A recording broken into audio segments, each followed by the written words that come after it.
I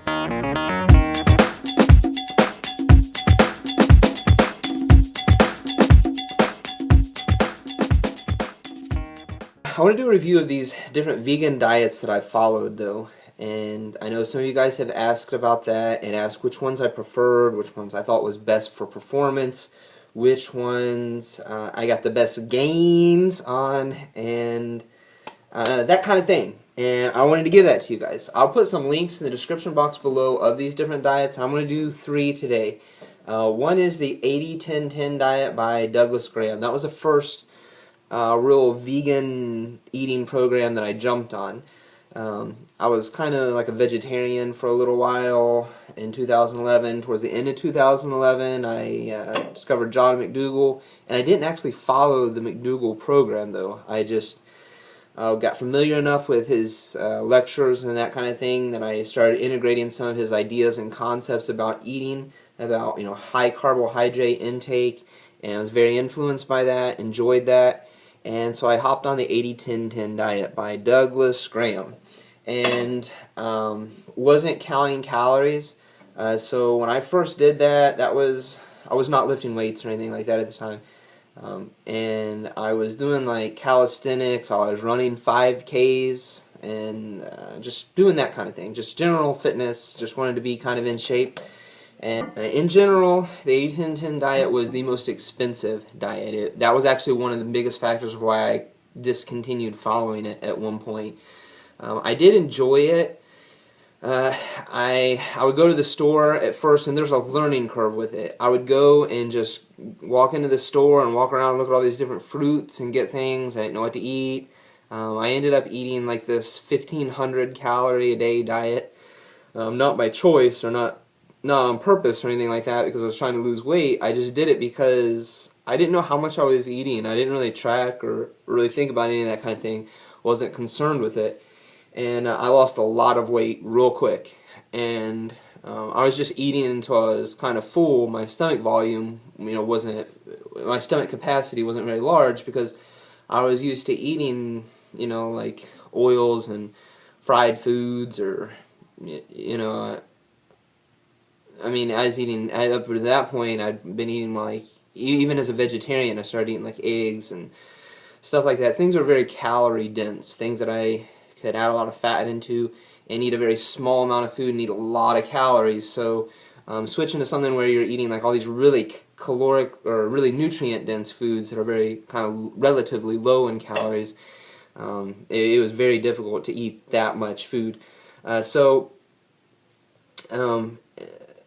with that, I had good health. Eventually, as I started lifting, I continued following the 80-10-10 diet, but I started tracking my caloric intake then. I really tried to boost that up and eat plenty of food to fuel the lifestyle that I wanted to live. I wanted to, be a progressive lifter. I wasn't sure exactly how I wanted to integrate that. I thought a lot about bodybuilding and that kind of thing, which as I've progressed as a lifter, my interest in bodybuilding just isn't there. And I don't, as I've actually watched like bodybuilding competitions, I thought they were silly myself.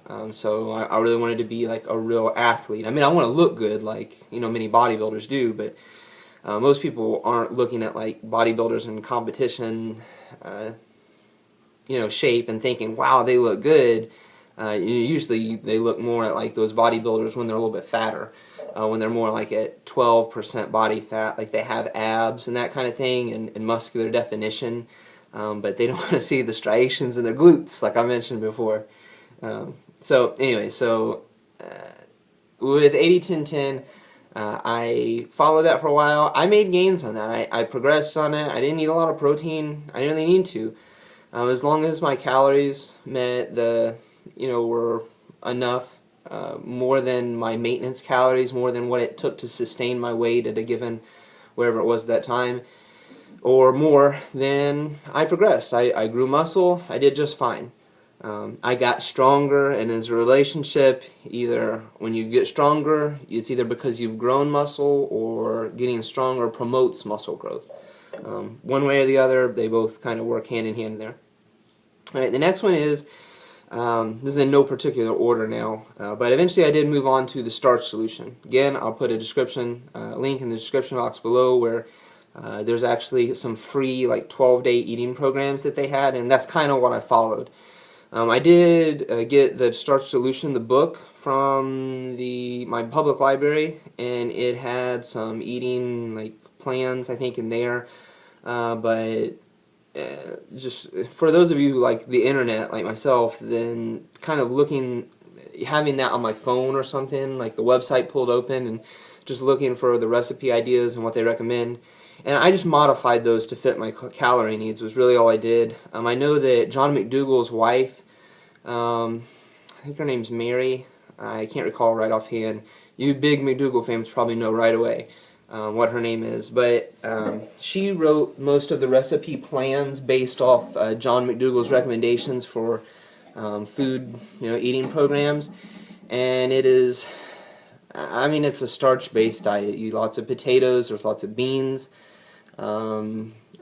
tortillas, corn-based foods that find its way into that eating program and what they recommend eating, rice, oats, that kind of thing. And that's all very well and good. And again, I can't really differentiate.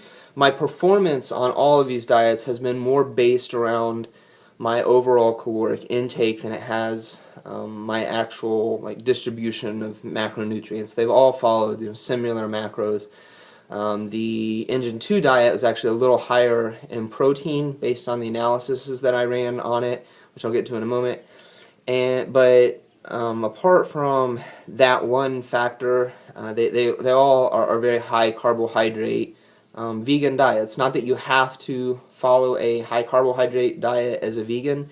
There are vegans out there that follow low carb diets. There are vegans that follow the ultra high protein, where they base a lot of their diet around nuts. Well, actually, primarily tofu, greens, beans, and some of these high protein plant foods. And you most certainly do that. I think that's one option for you that you can do. I don't recommend it though. I see a lot of people that go to that and they eat so many of those foods that they push other foods out of their diet, like fruits, vegetables, whole grains, other legumes. Just they push some of those things out of their diet, and as a result, they end up with problems. And I don't think that's good. I don't think that's a good idea.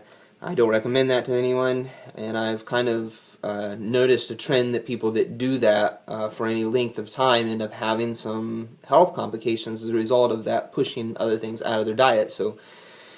And then they say, well, that vegan diet didn't work for me. Well, no, it's not that they were vegan, because there were plenty of vegan foods they could have been eating to eliminate some of their nutrient deficiencies, but they weren't eating them. They were obsessed with getting enough protein. And lastly, this video is waning kind of long, but I want to talk about the Engine 2 diet. I discovered the Engine 2 diet because I needed to pick a popular diet that had come out for a class in dietetics that I was in. I think usually I have at least one of these per semester where I have to pick a diet and review it in some way or form. I've done a couple now. One was the Pritikin diet. I didn't actually follow Pritikin recommendations other than what I was already doing when I took the class. But the Engine 2 diet, I actually went through the whole thing, made it a nutrient analysis. It was getting around 10 to 15 calories from protein, 10 to 15 calories from fat, and then 70 to 80, or at least 70 to 80% of its calories coming from carbohydrate. It was very much like foods that you would identify with. They have I didn't have to buy anything to follow their program. Again, it was at a website. They have all the recipes on there. The recipes are easy to follow. They have a banana and berry breakfast. They have an oat breakfast. They have some little tortilla shell pizzas, recipes for those. They have black bean burgers. They have a couple other veggie types of burgers recipes that you can get and follow on there. They have their own line actually of stuff that you can purchase either. I don't know if they sell it on the website, but you can purchase it from certain grocery stores. I don't know that I have any around here where I live, but you might. In general, I can't really say that any one of these diets was better. The McDougall diet was the cheapest. I think the Engine 2 diet could be just as cheap, but because they have certain brands that they offer and certain things they have that they do it in that way. If you're specifically looking for the Engine 2 brand name, then it's going to be more expensive, I think, compared to the Starch Solution, which was by far the cheapest. So I guess Starch Solution, I give that one the best one on price. 80-10-10 was probably the most convenient because it was all raw foods, it involved no preparation.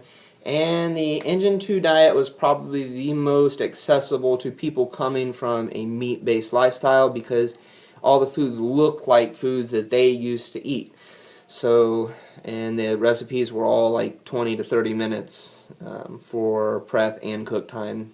I don't know if I count cook time, but relatively short preparation time. We'll say 45 minutes or less for the cook time and all. So that's my review. Those are the diets that I followed. If you guys want to hop on any of them, I recommend any of those three. They're all fine.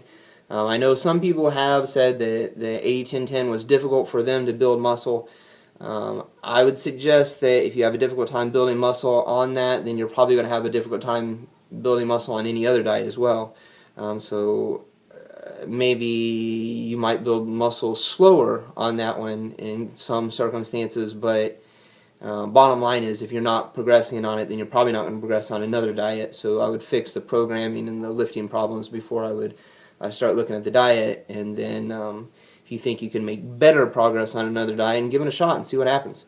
So you guys take it easy. I'll try to cut this down so it's not quite as long, and I'll talk to you next time.